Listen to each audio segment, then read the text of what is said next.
क्या सावित्री, मैंने सुना है कि मालती की बहू ने अपने सास ससुर को घर से निकाल दिया है।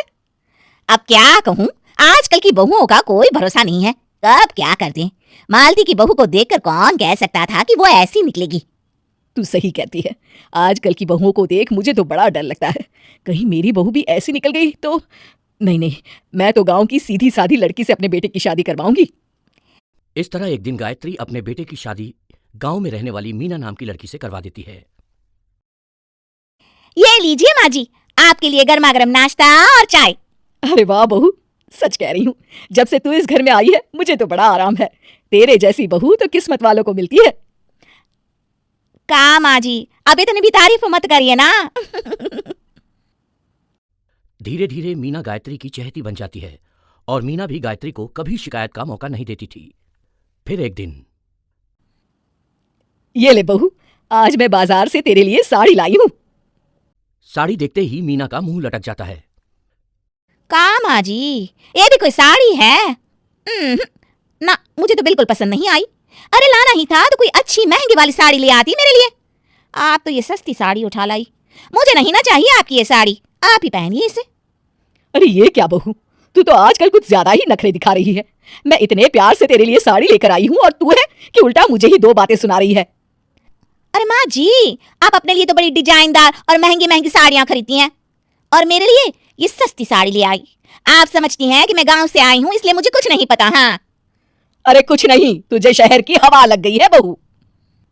इस तरह दोनों सास बहू में रोज किसी न किसी बात पर लड़ाइयां शुरू हो जाती थीं। एक दिन गायत्री अपनी कुछ सहेलियों को अपने घर चाय पर बुलाती है। अरे बहू, मेरी सहेलियों के लिए बढ़िया चाय नाश्ता तो बना दे।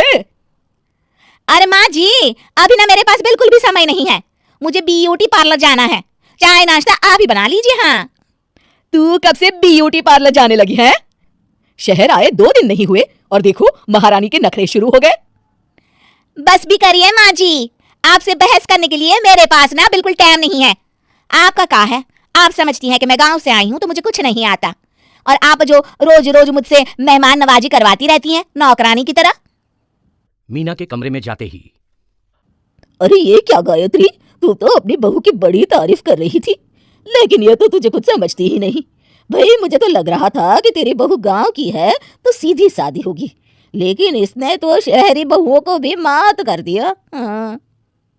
अपनी सहेलियों के सामने अपनी बेइज्जती होते देख गायत्री आग बबूला हो जाती है।